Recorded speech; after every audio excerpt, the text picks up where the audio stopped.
নমস্কার বন্ধুরা, কাকলির রান্নাঘর উইথ ভিলেজ ফুডে সবাইকে স্বাগত জানিয়ে আজকে আমি আপনাদের সাথে শেয়ার করব বাচ্চা থেকে বড় সকলের জন্য খুবই টেস্টি ও হেলদি একটি টিফিনের রেসিপি, যেটা আপনারা খুব সহজ পদ্ধতিতে খুব কম সময়ের মধ্যে ঝটপট বানিয়ে নিতে পারবেন আর খুবই কম উপকরণে।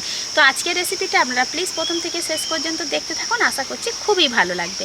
আর যে সকল বন্ধুরা এখনও পর্যন্ত নতুন, তারা যদি ইউটিউব থেকে দেখেন তাহলে চ্যানেলটিকে সাবস্ক্রাইব এবং ফেসবুক পেজ থেকে দেখলে পেজটাকে ফলো করে আমার পাশে থাকবেন।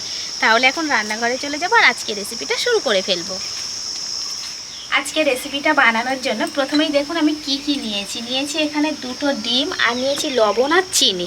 এবার এই কটাকে কিন্তু আমি মাপ মতো দেবো, তার জন্য এখানে একটা বড় বাটি নিয়েছি। আর গরমের সময় তো এত পরিমাণে পিঁপড়ে হয়েছে আমার রান্নাঘরে, আমটাম খাওয়া হচ্ছে সেই জন্য। তো প্রথমেই আমি ডিমটাকে ফাটিয়ে নেব এই বড় বাটির মধ্যে।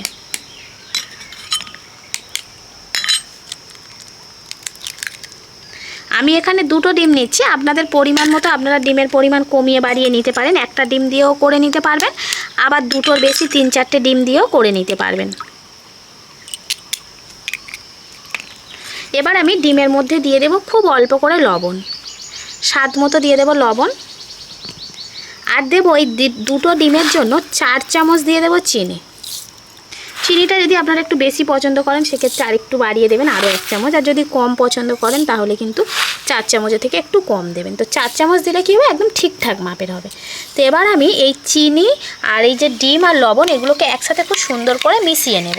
চিনিটা যতক্ষণ না গলছে ততক্ষণ পর্যন্ত আমি এইভাবেই নাড়তে থাকবো। চিনিটাকে পুরোপুরিভাবে ডিমের সাথে গলিয়ে নেব। চাইলেই আপনারা চিনিটাকে পাউডার করে নিতে পারেন মিক্সিতে গুঁড়ো করে, আর না হলে এইভাবে আমার মতো করে নাড়িয়ে নাড়িয়ে চিনিটাকে এভাবে গলিয়ে নেবেন। চিনিটা ভালোভাবেই গলে গেছে। এবার এর মধ্যে আমি দিয়ে দেব দুধ। তো এই যে বাটিটা নিয়েছি এই বাটির মাপে 1 বাটি দুধ দিচ্ছি। কাপ হিসাব করলেও কিন্তু মেজারমেন্ট কাপের 1 কাপই দুধ হবে। তো দুধটা আমি দিয়ে দিচ্ছি। এটা কিন্তু গুঁড়ো দুধ ছিল, আমি একটু জলটা উষ্ণ গরম করে তার মধ্যে দুধটাকে মোটা করে গুলে নিয়েছি। আপনারা যে কোনো দুধ দিয়ে করে নিতে পারবেন। তো দুধটা জাল দিয়ে একটু ঘন করে নিলে বেশি সুবিধা হয়।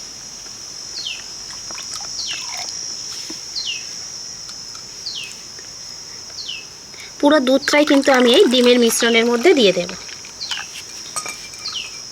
আবারও খুব ভালো করে এই দুধ আর ডিমের মিশ্রণটা মিশিয়ে নেব।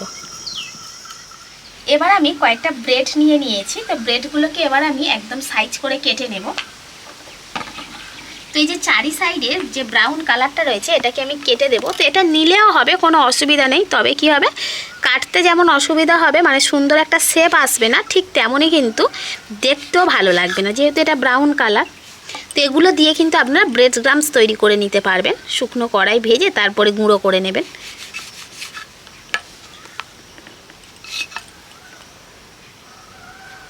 সবগুলো ব্রেড প্রথমে এরকমভাবেই করে নেব।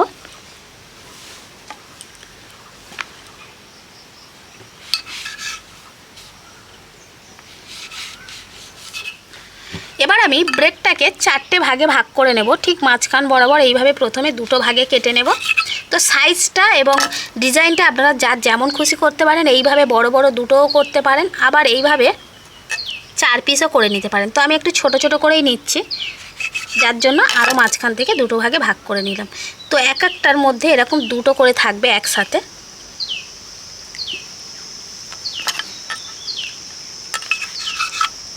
এটা জোড়াই থাকবে।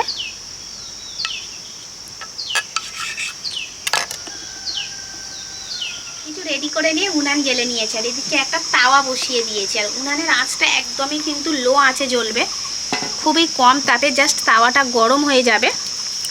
এবার এর মধ্যে আমি বাটার দিয়ে দেব।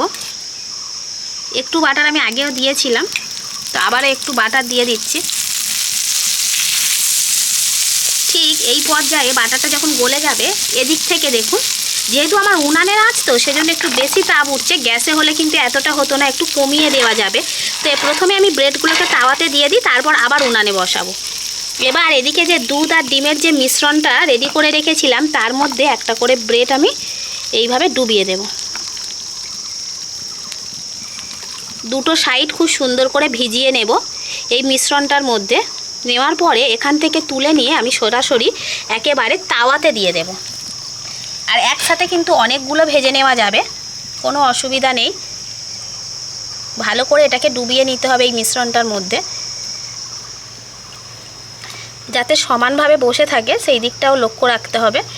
তারপরে এইভাবে আমি তাওয়ার মধ্যে দিয়ে দিচ্ছি।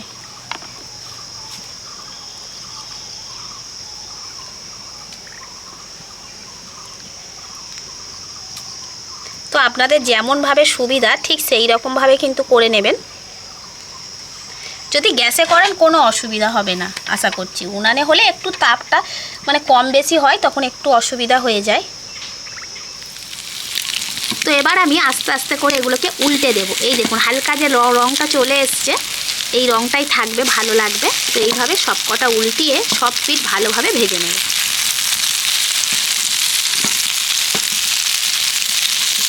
মোটামুটি উল্টে পাল্টে খুব সুন্দর করে ভেজে নিয়েছি। দেখুন কতটা সুন্দর লাগছে দেখতে।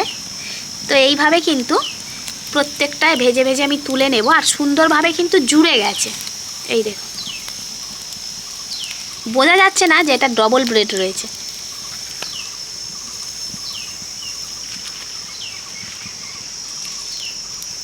পরেরগুলো একই রকমভাবে ভেজে নেব, একটু বাটার দিয়ে দেব। পরের বারেরগুলো হয়ে গেছে, এগুলোকেও তুলে নেব। কতটা সুন্দর হয়েছে দেখুন।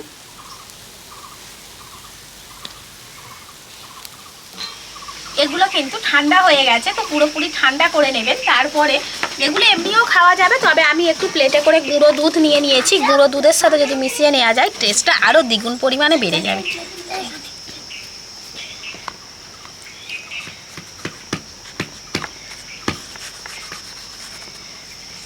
জাস্ট একটু এইভাবে গুঁড়ো দুধ লাগিয়ে নেব। নেওয়ার পরে দেখতেও যেমন ভালো হবে, খেতেও কিন্তু আরও ভালো লাগবে। একটু এইভাবে ওপর থেকে ছড়িয়ে দিচ্ছি, তাতে করে আরও বেশি ভালো হচ্ছে। তো সবগুলোর গায়ে কিন্তু আমি গুঁড়ো দুধ লাগিয়ে নিয়েছি। দেখুন কতটা সুন্দর লাগছে এবার।